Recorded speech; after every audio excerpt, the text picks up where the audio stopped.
하도록 하겠습니다. 자, 우리가 여러 나라들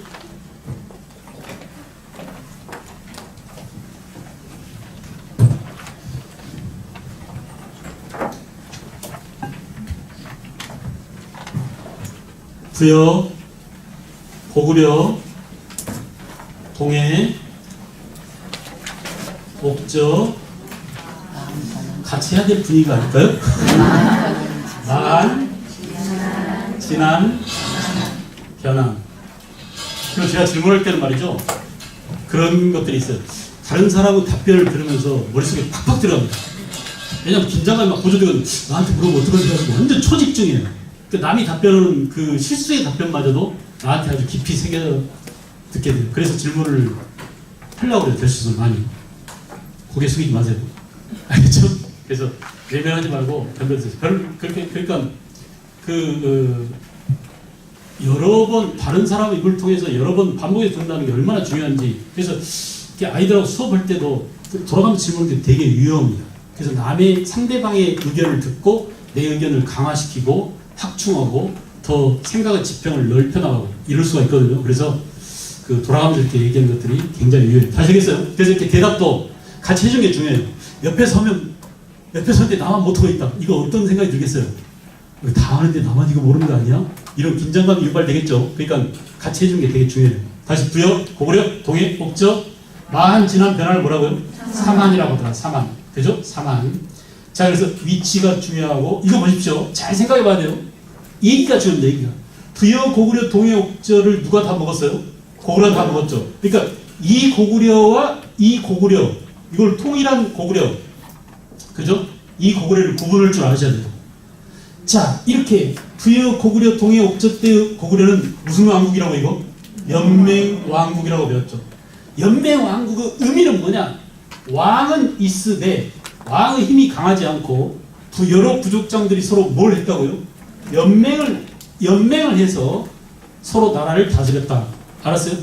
그러니까 왕 혼자 나라를 다스리는 게 아니라 여러 사람들이 서로 협력적으로 다스렸다. 왕권이 강하다 약하다? 약하다. 아주 쉽게 말하면 왕권이 약해질 때. 근데 이때가 되면 뭐예요? 왕권이 강화됩니다. 왕권이 강화됩니다. 그죠? 또 하나는 뭐냐? 법률이 새로 만들어져. 강한 왕의 권한을 뒷받침할 수 있는 제도적 장치. 이게 바로 뭐예요? 율령이죠, 율령. 율령이 반포됩니다. 또 자기 땅을 넓히기 위해서 더 많아진 신하, 더 많아진 국민들을 먹여 살리려면 더 많은 영토가 필요하겠죠? 이 영토를 확충하기 위한 뭐예요? 영토 정복 사업을 전개하게 됩니다. 그죠? 그리고 이 왕의 권한을 지난번에 우리 왕은 아래서 태어났어. 알았어요? 할아버지가 하백이고 아버지가 해모서 이런 거짓말로 통했는데 이제 사람들 머리가 깨어서 그런 거짓말이 안 통해. 그래서 뭐예요? 우리 임금님은 부처님과 마찬가지야. 알겠죠? 그래서 뭘 수용해? 불교를 수용. 불교를 수용. 이렇게 초기적인 국가에서 국가다운 국가, 고대 국가라고 하는 국가다운 국가가 세워지는데 그 국가다운 국가를 만들기 위한 조건들이 바로 뭐라고요? 왕권이 강화돼야 되고, 요걸 구별하는 문제가 나옵니다. 알겠어요? 연맹왕국과 고대 국가의 가장 큰 핵심은 왕권 강화입니다. 알겠죠? 그 왕권 강화를 상징적으로 보여주는 게 왕위를 뭐 하는 거예요? 세습시켜주는 거예요. 이때까지는 뭐예요? 돌아가면서 왕했어요. 요번에는 부족장 네가 이렇게 로테이션으로 왕하다가 고대 국가 때가 되면은 왕위가 세습됩니다. 이 세습도 더 들여다보면 왕권이 강하면 부자상속이 돼요. 아버지가 아들한테. 근데 왕권이 약하면 옆으로 갑니다. 형제상속. 그러니까 형제상속대가 왕권이 강해요? 부자상속대가 강해요? 부자상속대가 훨씬 더 강화된다. 알겠어요? 부자상속 이런 말이 나오면 왕권이 왕창 강해졌다라는 것을 의미해요. 마구잡이 외우는 게 아니라 그런 관계가 있습니다. 알겠죠? 그걸 물어보면, 이치를 물어보면 엄마들이 설명해줘. 금방 설명할 수 있어요. 자기 집안에서 시아버지하고 관계, 시숙과하고 관계, 그죠? 제 사실 누가 이거 설명해주면 금방 알아요. 똑같아. 오케이? 그러니까 엄마들이 설명을 더 잘한다니까 그런 것들은. 왜? 그런 실방을 따지고 있어요. 알겠죠? 이해가 팍팍 올 거예요, 아이들도. 그래서 이렇게 왕권이 강화됩니다. 다시 우리가 고대 국가라고 이렇게 추상적인 용어를 쓰지만 이걸 보다 더 구체적으로 말하면 가운데 있는 왕에게로 가운데 있는 왕에게로 권력이 집중되는 국가라고 해서 뭐라고? 중앙집권국가라고도 얘기했다. 그 말이 그 말이에요. 오케이? 알겠어요? 그 중앙집권을 보다 더 구체적으로 말한 게 뭐냐? 이런 것들이 구체적인 사례들입니다. 알겠죠? 그러니까 거꾸로 가보자면 이게 가장 잘 자란 것들이고 조금 더 구체적으로 하면, 그러니까 추상적으로 하면 이거고 보다 더 추상적인 뭐예요? 고대국가다. 이렇게 볼 수 있어요. 됐죠? 관계격을 잘 따져야 돼요. 요걸 설명할 수 있어야 합니다. 알겠어요? 그래서 고구려가 이렇게 여기 이 나라들을 다 먹고 통합해서 고구려가 세워지고, 마한에서는 누가 나왔어요? 백제가 나왔어요. 잘 보세요. 좀 복잡해요. 우리가 고대사를 제대로 정리 안 해놨기 때문에 되게 복잡합니다. 그러니까 대충 알아요. 스토리가 딱 나오면 이거 백제가라고 하는데 연결되는 그 연결 고리들을 제대로 갖고 있지 못하면 탄탄하지 않습니다. 설명하기가 좀 애매해요. 그래서 고구려에서 두 명의 왕자가 내려오죠. 누구죠? 한 명은 큰 놈이 누구예요? 비류. 둘째가 누구예요? 해보세요. 둘째가 누구예요? 원조였죠. 원조. 그래서 애들이 내려와서 백제를 세웠습니다. 원래 나라 이름은 뭐였다고요? 백제가 아니라 십제였대요. 십제. 10사람이 건너왔다. 이게 건널 제자거든. 이 제자가 건너다 할 때, 그러니까 물을 건너다, 오버컴하다 그런 뜻이에요. 배를 타고 건너다 이런 뜻이에요. 그죠? 처음에는 누가 왔다고요? 10명이 건너왔대요. 그런데 나라 이름을 나중에 뭘로 바꿨다고? 백제로 바꿨다. 이렇게 백제로 바꿨습니다. 이 내용 가운데는 어떤 의미가 있냐 하면, 원래 비류와 원조가 마한 땅에 와서 마한 왕한테 사정해가지고, 우리 아버지가 고주몽인데 우리가 남쪽으로 내려왔으니 우리가 나라를 세울 수 있도록 땅 좀 빌려주세요 라고 해서 땅을 빌려줬답니다. 그 당시는 그런 시대예요. 넘치고 나는 게 땅이고 사람 수가 별로 안 되니까, 지금도 우리가 시골 가면 어때요? 각 농촌에 지금 사람이 텅텅 비었죠. 그래서 농촌마다 난리도 아닙니다. 사람을 구하려고. 사람이 많아야 우리 동네가 좋은 동네가 되는 거예요. 마한왕도 마찬가지겠죠. 사람들이 딴 데서 이민 오면 어때요? 마구 이민자들을 받아들이던 그런 시대였어요. 아 그래, 일본이 살기 힘들어. 후쿠시마 원자폭탄, 원자폭탄이라 원자로가 지금 파괴되고, 그죠?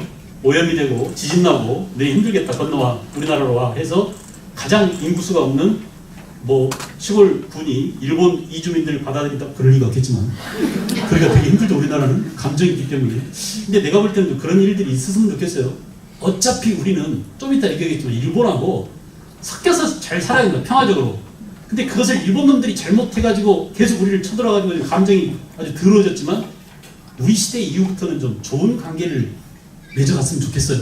알겠어요? 그럴 때 우리가 좀 베풀어주고 하는 것들도 필요하다고 봅니다. 그러니까 그렇게 이민자들을 받아들이던 시대에 마한 왕이 고구려의 2명의 이민자, 왕이죠, 그러니까 왕자들이죠. 고주몽의 아들들이죠. 얘네들이 한강역에 나라를 세울 수 있도록 배를 해줬어요. 그래서 세웠습니다. 먼저 한강역에 누가 세우고? 원조가 십제를 세우고, 비류는 어디로 갔다고요? 인천으로 갔어요. 인천. 그 당시 인천 이름이 미추훌이죠. 인천은 또 다른 이름이 뭐라고요? 미추훌이에요. 인천은 또 다른 이름이 뭐였죠? 개항무렵에는 제물포였어요. 오케이? 그러니까 인천, 제물포, 미추홀, 이 세 가지 용어가 인천에 지금 다 사용되고 있어요. 미추홀 식당 이런 거 있습니다. 알겠죠? 제물포 여관 요즘 다 없어졌죠? 이런 것들이 있어요. 제물포 상해 이런 것들이 지금도 있습니다. 그러니까 지명은 없어지잖아요. 언어라는 게 굉장히 생명력이 강합니다. 대전 가면요, 이름이 지금 대전이잖아요. 근데 대전의 원 이름 뭐예요? 한밭이에요. 한밭이라는 지명이 한밭도서관, 한밭식당 다 있습니다. 알겠죠? 이렇게 남아있어요. 역사에 대단한 점이 바로 그런 것들입니다. 흔적이 남아있는 거예요. 그러니까 자, 비류는 인천으로 가서 나라를 제대로 다스리지 못했습니다. 인천이 농사가 안 됐다고 그랬죠?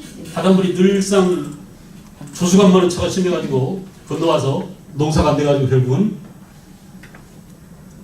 어떻게 했어요? 김부시가 죽여버렸어요. 역사에서. 농사가 안 됨을 한탄하고 비류가 자살했다고 나왔습니다. 이런 어리석은 임금 있겠습니까? 우리 대통령들도 자살한 임금 있지만 농사가 안 된다고 자살한 사람 없어요. 너무 억울하거나 너무 힘들거나 그러면 뛰어내릴 수도 있습니다만은, 농사가 안 된다고 나 죽어버릴까 이런 사람 없죠. 그래서 사람들이 되게 어떻게 생각하냐면, 비류가 죽은 것이 아니라 비류는 그 당시에 배를 타고 어디로 갔을 것이다? 일본으로 또 건너갔을 것이다. 그래서 일본에 가서 일본 최초의 천황이 되었답니다. 누가요? 비류가요. 이거 우리가 일방적으로 주장하는 게 아니에요. 일본 놈들이 떠드는 겁니다. 지금 이게. 오케이? 그래서 일본 놈들은 일본 천황 조선에서 도래한 사람이다. 이 사람이 일본 천황이라는 것이 거의 정설로 되어 있습니다. 알겠죠? 그러니까 일본 놈들은 뿌리 속에 백제가 일본 놈들을 뿌리다라는 의식이 굉장히 강해요. 그래서 실제로 일본에 가면 백제라는 지명이 있어요.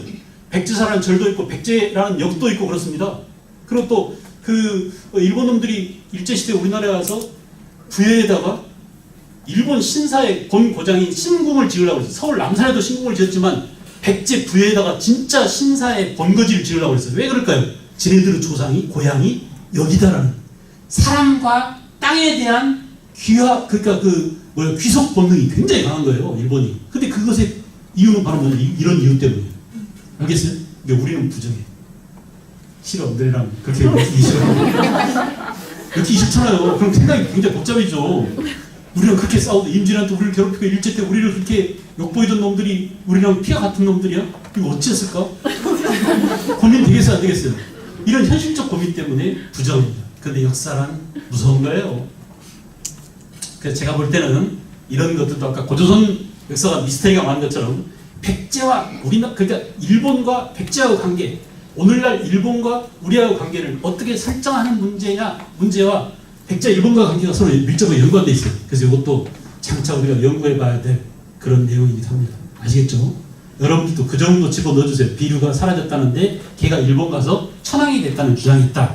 이것 갖고 서로 싸우고 있다. 지금 일본하고 우리하고. 알겠죠? 우리나라에서 그것을 받아들이냐 받아들이지 않느냐 이런 문제들이 쟁점으로 대두되어 있다. 알겠죠? 이건 전혀 안 가르쳐요. 배웠어요 여러분들? 안 배우셨죠? 그죠? 그러니까 미스테리가 너무 많으니까 에라시랑 도대체 뭐가 뭔지 모르겠어요. 넘어가 버립니다. 근데 사실 알고 보면 미스테리는 미스테리로 남겨두고 연구해야 될 가치로서 남겨둬야 돼요. 그래서 우리가 역사란 늘 누가 밟아보지 않은 그 땅을 진짜 밟아서 옛날 그 퍼즐 조각을 찾아내서 메꿔 나가는 이런 과정이 바로 역사 공부의 진정한 목적이 아닌가라는 생각이 듭니다. 알겠죠? 전혀 몰라요. 잘 몰라요. 다 알 수는 없어요. 어저께 일도 잘 모르는데 1500년 전, 2000년 전 일을 우리가 어떻게 자세히 압니까? 그럼에도 불구하고 우리는 이렇게 우리의 상상력 또는 우리의 그 추론 능력 이런 것들을 발휘해서 역사를 이렇게 만들어 나가는 거죠. 자, 어쨌든 인천에 갔던 비류는 사라졌어요. 그러니까 김부식이는 비류가 자살했다고 그랬는데 그 나머지 잔당들이 건너가서 다시 어디로 왔어요? 십제에 합류했어요. 그래서 인구수가 많아져서 뭐가 됐다? 백제가 됐다. 애초에는 십제였는데 쪽수가 많아서 뭐가 됐다고? 백제가 되었다. 라는 얘기였습니다. 그러니까 이름 속에서 보면 어쨌든 백제라고 하는 나라는 원주민이 세운 나라가 아니라 어디서 건너온? 고구려에서 건너온 나라다. 이거 시험에 묻겠어요? 안 묻겠어요? 묻습니다. 이것을 보여주는 구체적인 흔적이 바로 뭐냐? 서울 석촌동 고분이에요. 그러니까 이게 시험에 잘 나오는 이유가 여기 있습니다. 석촌동 고분은 고구려 초창기 고분하고 아주 닮았습니다. 알겠죠? 장군총하고 닮았어요. 근데 장군총은 굉장히 돌덩이가 크잖아요.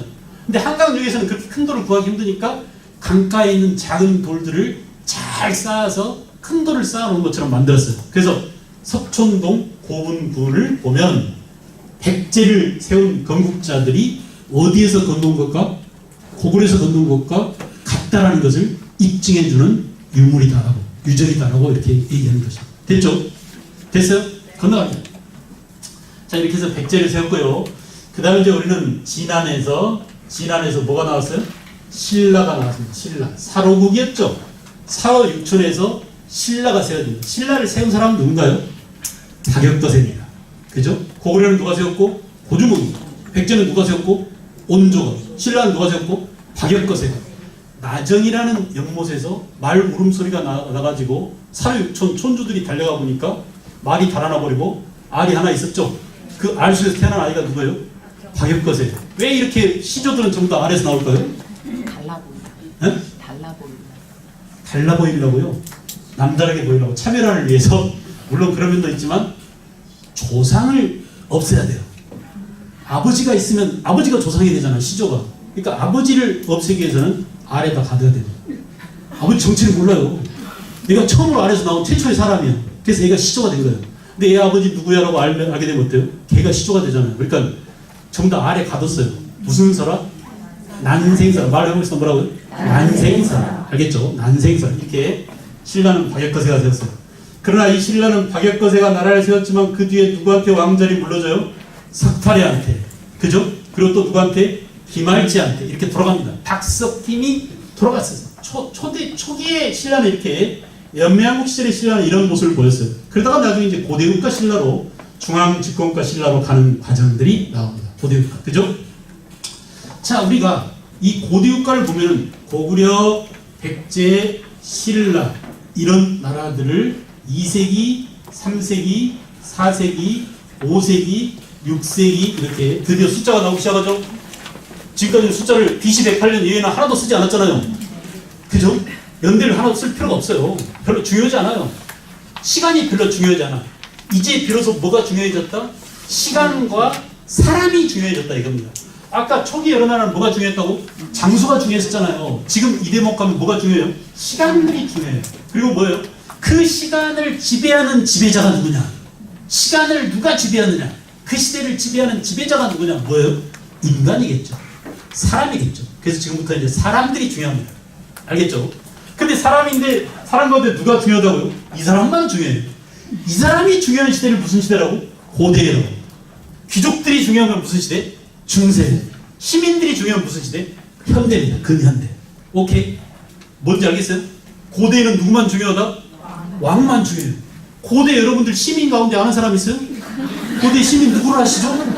고대 시민 역사 배웠는데 뭘 아세요? 내가 아는 사람 가운데도 극히 제한적이에요. 극히 제한적이에요. 고대 사람 가운데 아는 사람이 거의 없어요. 거의 다 왕들 아니면 장군들이에요. 알겠죠? 그 중에서 왕만 중요시돼요. 왕만 주로 시험에 나옵니다. 알겠어요? 그래서 그 왕들을 지금부터 정리하자. 고구려는 건국자는 고주몽이지만 고구려가 이런 모습을 갖추기 시작한 때 왕권 강화, 율령반포, 영토 정복사, 불교섭 이 중에 하나라도 하기 시작할 때가 언제냐? 고구려는 2세기 태조왕. 누구라고요? 이름이 심상치가 않죠? 뭐가 느껴집니까? 우리가 나중에 배울 때 태조라는 이 말을 쓰면 건국자라는 의미가 있잖아. 근데 우리가 알기로 건국자는 이미 고주몽인데 왜 이 사람한테 태조대왕이라고 태조라는 말을 쓸까요? 실질적인 국가 모습을 갖추기 시작했구나 이런 의미가 있죠. 알겠어요? 그래서 태조왕 때 사람입니다. 또 하나 여러분들이 태조왕을 절대 놓치지 말고 알아둘 게 우리 전체 역사를 통틀어서 가장 오랫동안 산 사람이에요. 알았어요? 왕 위에 앉아있는 시간만 93년인가 그래요. 알겠죠? 그러니까 되게 아이들한테 우리나라에서 제일 오래 산 임금 그러면 대답을 어떻게 해? 장수왕 그러잖아요. 이름이 장수왕이니까. 근데 장수왕이 70몇 년 동안 제2기간인데 그 사람보다 훨씬 오래 살았어요. 누구라고요? 태조왕이에요. 지금 우리가 몇 세 시대?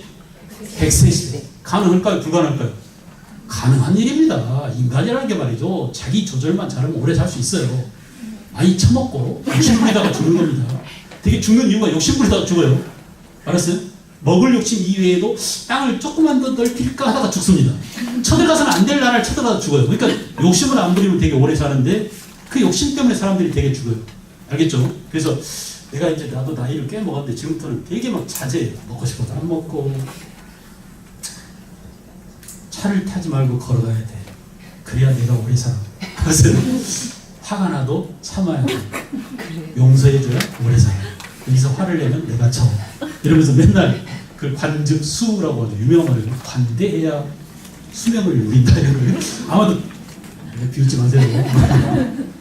금방 이런 거 그렇게 돼요. 알겠죠? 그러니까 태조왕이 그렇게 오래 살아요. 믿거나 말거나 합니다. 기록에 남아있는데 어떨 거야. 알았어요? 그래서 태조왕이 고구려는 2세기 태조왕 때 아까 얘기한 왕이 세습이 이루어졌어요. 형제 상속이 이루어졌을 때. 알겠죠? 그래서 왕권이 어떻게 된다고? 강화되기 시작한다. 즉 고대 국가로 첫 스텝을 떼었다. 이런 말이에요. 한 발 나가기 시작했어요. 그런 왕이 백제는 누구냐? 3세기 누구예요? 고유왕이에요. 지금 우리가 뭘 하고 있어요? 시간을 지배하는 사람들을 잡고 있죠. 다시 2세기는 누구라고요? 고구려 태조. 2세기 백제 누구 왕일까? 고민하지 마세요. 없어요. 생각할 필요가 없어. 시험에 안 나온다니까. 기억하지 않아도 될 사람들을 왜 기억하냐는 말이에요. 저 선생님이 지금 분명히 누군가 있는데 빼먹고 안 가르쳐서 그래서 나를 의심하지 마세요. 알겠죠? 그러지 않아요. 그러지 않아요. 중요한 사람만 잡으면 돼. 2세기 누구라고? 태조왕. 3세기 누구라고요? 고이왕. 한 사람밖에 없어요. 물론 그 시대에 고구려 왕도 있었습니다. 기억할 필요가 없는 왕. 아까 버스에서 만난 사람 다 기억하고 있나요? 기억할 필요가 없는 사람들이야. 알겠죠? 내가 아까 가게에서 뭘 사고 돈을 집으로 이것들 기억해야 되죠? 그래 안 그래요? 돈 안 냈는데 안 냈다고 우기면 또 이 영수증 갖다 주고 막 보여주고 해야 될 거 아니에요? 반품을 하면 또 이게 영수증 보여주고 그런 것처럼 기억해야 될 것들만 기억하면 되는 거지 모조리 다 기억할 필요가 없잖아요. 그러니까 2세기 태조왕, 3세기 고이왕, 신라는 뭐냐? 이렇게 고대 국가로 중앙 집권 국가로 왕에게 권력이 집중되는 이런 일이 처음 시작된 임금이 신라는 4세기 어느 왕 때? 내무랑 때 비로소 시작되었다라고 보면 돼요. 그러니까 예나 전부 다 뭐예요? 첫 발자국을 뗀 임금들로 비슷합니다. 쉬워요, 어려워요? 되게 쉽잖아요. 고구려 몇 세기? 2세기. 백제는 몇 세기? 3세기. 신라는 몇 세기? 4세기. 이렇게 갑니다. 2, 3, 4. 자, 그래서 이렇게 태조왕 때 고대국가로 출발. 백제는 3세기 고이왕 때. 그런데 조금 복잡해져요. 여기서 이제 자, 2세기 태조왕 때 고대국가로 출발하더니 고대국가 체제가 여러분 체제 정비가 뭐죠? 시스템이 완비되었다는 얘기죠. 체제 정비가 시스템이 완비됐다는 얘기예요. 여러 가지를 다 갖췄다는 얘기입니다. 그러니까 요걸 다 갖췄다라는 것은 체제 정비가 이루어졌다라는 말로 다른 말로 표현할 수 있는데 그게 언제냐? 고구려는 4세기 어느 왕 때? 소술이 많을 때입니다. 소술이 많을 때. 오케이. 누구라고요? 4세기 소술이 많을 때. 됐죠? 소술은 이럴 필요 없어요. 불교를 공인하고 율령을 반포하고 태학을 설립하고 웬만한 것들은 언제 다 했다? 4세기 소술이 많을 때. 체제가 정비됐어요. 됐나요? 이런 일을 잘 봐요. 이게 헷갈려요. 이런 일을 고이왕은 다 해버렸어요. 알겠어요? 자, 여기서 이유를 따져야 된다. 얘들은 이렇게 단계를 밟아 출발, 스타트, 그 다음 뭐야? 체제 정비 이렇게 가는데 얘들 스타트하자마자 체제 정비 급해 빨리빨리 왜 빨리빨리 할까요? 왜 빨리빨리 할까요? 이유가 여기에 있어요. 잘 생각해 보세요. 굴러 들어온 돌이 박힌 돌을 뽑아내고 그 지역을 지배하게 됐어요. 됐나요? 무슨 일이 생길까요? 굴러 들어온 고구려 이주민들이 한강 유역 마한 땅을 지배하게 됐어요. 주민은 한강 유역에 있는 주민은 마한 사람이고 지배층은 누구고? 고구려 사람이야. 서로 종족이 다르잖아요. 그래서 안에서 뭐가 생겨요? 갈등이 생겨요. 이 갈등을 해결하기 위해서 뭐가 필요합니까? 법이 필요합니다. 우리가 국회의원들을 왜 뽑아요? 야, 우리가 말이야 정해진 재화와 정해진 그 상품을 놓고 서로 재산을 놓고 서로 사람들이 싸우기 쉬우니까 이 싸움 문제를 법을 만들어서 해결을 하고 국회의원을 만들잖아요. 그러니까 법과 제도는 갈등을 해결하게 되는 거예요. 알겠죠? 그래서 그 갈등 문제를 빨리 해결할 필요가 있는 게 누구라고요? 오히려 백제가 더 급했습니다. 그래서 급한 백제는 먼저 율령을 반포합니다. 고구려가 먼저 율령을 반포해? 백제가 먼저 반포해? 백제가 먼저. 근데 이유가 있어야 돼, 반드시. 그 이유가 뭐라고요? 이런 문제 때문에.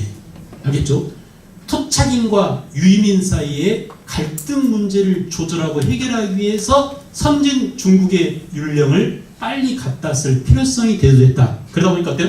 백제는 먼저 체제를 정비할 수밖에 없었다. 알겠죠? 그래서 율령을 반포하고 관등 제도를 정비하고, 그죠? 관등, 나중에 이제 이런 것들은 여러분들이 공부해도 됩니다. 우선 큰 가닥을 잡아놓는 게 되게 중요해요. 알겠죠? 그 다음에 신라는 언제냐? 신라는 이 짓이 한참 뒤에 6세기 어느 왕 때? 법흥왕 때 와야 이루어집니다. 이름 속에서 불법과 율령을 다 받아들여요. 오케이? 그래서 법흥왕이라는 이 이름의 의미가 율령을 반포하고 특히 불교를 공인해서 너무나 유명한 사건이 있죠. 누구의 순교? 이차돈의 순교. 그래서 불교를 이때 공인했어요. 불교가 들어온 것은 100여 년 전에 먼저 고구려 사람 중이 모래내 집안으로 민간인한테 전해져서 불교를 사람들이 몰래 믿고 있었는데 그 몰래 믿고 있던 불교를 국가가 공인해 준 거예요. 공인. 언제요? 법흥왕 때. 그죠? 율령을 반포하고 불교를 공인하고 이렇게 법흥왕 때 체제가 정비됐어요. 자, 중요한 것은 뭐냐? 항상 체제가 정비된 다음에는 뭐가 온다고? 전성기가 도래한다. 역사가 주는 교훈입니다. 체제가 정비되면 전성기가 온다. 체제가 정비되면 뭐가 온다? 전성기가 온다. 됐나요? 됐어요? 고구려는 소수리망 때 체제를 정비하자 체제가 정비되면 이제 팽창할 수 있는 힘이 생겼다는 얘기예요. 그래서 마구 팽창합니다. 그 팽창 임금이 바로 누구냐? 임금 이름이 누구라고요? 광개토 태왕이죠. 태왕. 그죠? 태왕 사신기 보셨죠? 그래서 태왕이에요. 광개토 태왕. 알겠어요? 광개토 태왕이죠. 그리고 광개토 태왕 아들이 누구라고요? 장수왕이죠. 장수왕 아들이 누구예요? 조다예요. 조다. 알겠죠? 조다. 그래서 이 장수왕은 아까 얘기한 대로 진짜 오래 살아서 그 아들 조다가 왕이 되지 못했어요. 아버지가 안 죽으니까 평생 세자로 있다가 죽었어요. 세자로 있다가. 그죠? 우리가 지금도 쪼다 같은 놈 그러잖아요. 그 쪼다의 어원이 여기서 나온 거야. 장수왕 아들이 조다잖아요. 그래서 이 쪼다 같은 놈 할 때 그 쪼다가 고구려 쪼다예요. 그죠? 진짜라니까. 그리고 그 다음 왕한 사람이 누구냐? 장수왕의 손자입니다. 이 사람이 문자명왕이에요. 문자명왕. 알겠어요? 우리가 되게 장수왕까지는 기억하지만 문자왕 또는 문자명왕을 기억하지 못하는 경우가 있는데 이 130여 년 동안이 그러니까 4세기 말에서 5세기 이 기간이 고구려 전성기입니다. 알겠죠? 다시 정리해보세요. 체제가 정비되면 뭐가 온다고? 전성기가 온다.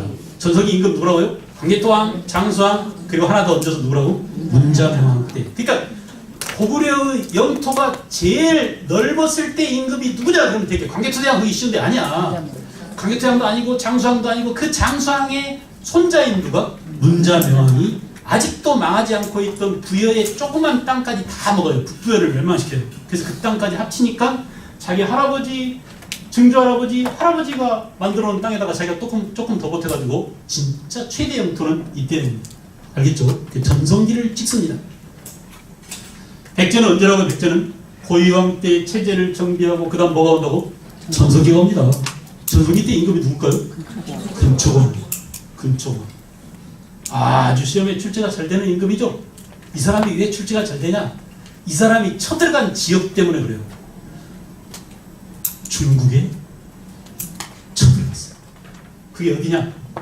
야오시지방, 요섬. 알겠죠? 또 어디예요? 산둥 지방을 공략했어요. 지네들이 써놨어요. 중국에서. 중국 놈들이 지네 역사다 써놨어요. 백제 왕이 쳐들어와서 우리나라를 빼앗았다 이렇게. 믿어야 돼? 안 믿어야 돼? 얼마나 자랑스러운 역사입니까? 지네들이 써놨는데. 지금 현실적으로 우리 역사는 어때요? 중국한테 쪽도 못 쓰죠? 박근혜하고 시진핑하고 같이 있는데 꼭 오빠 쳐다보는 아이 같아요.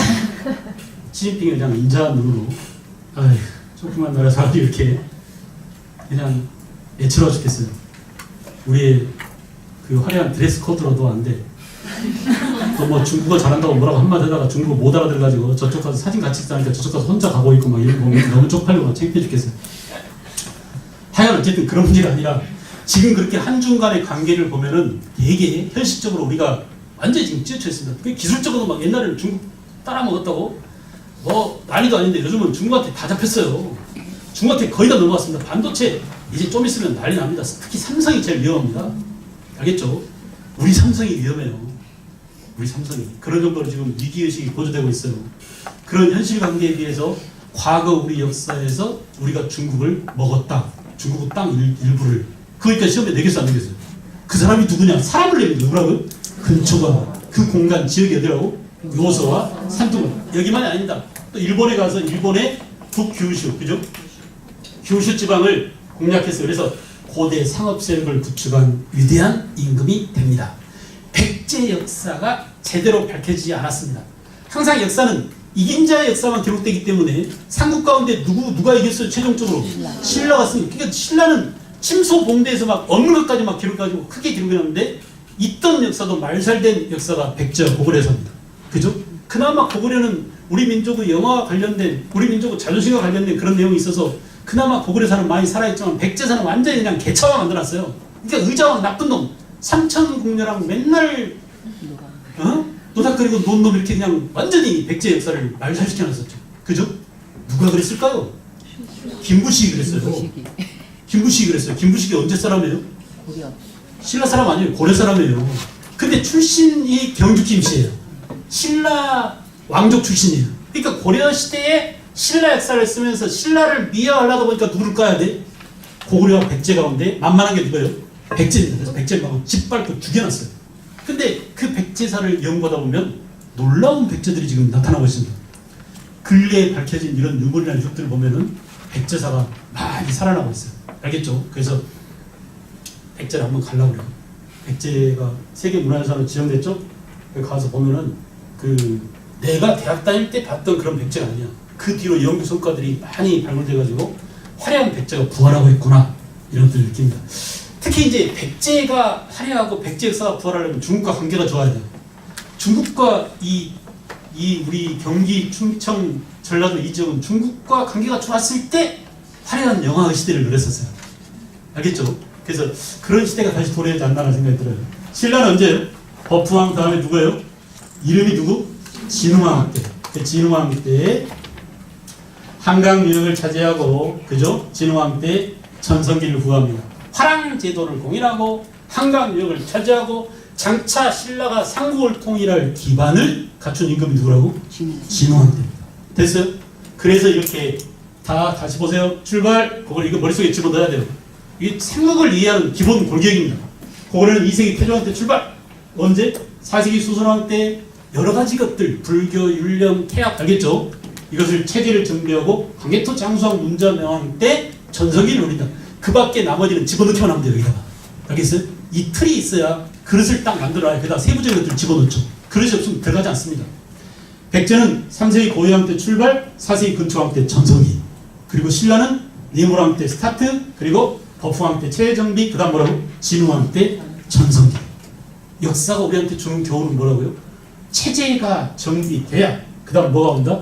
전성기가 온다. 그죠? 체제가 정비돼. 그래서 이렇게 전성기를 낳고 싶거든 반드시 먼저 뭘 해라? 체제를 정비해라. 그죠? 우리들은 체제 정비를 어떻게 해야 될까요? 엄마들은 체제 정비를 어떻게 해야 될까요? 응?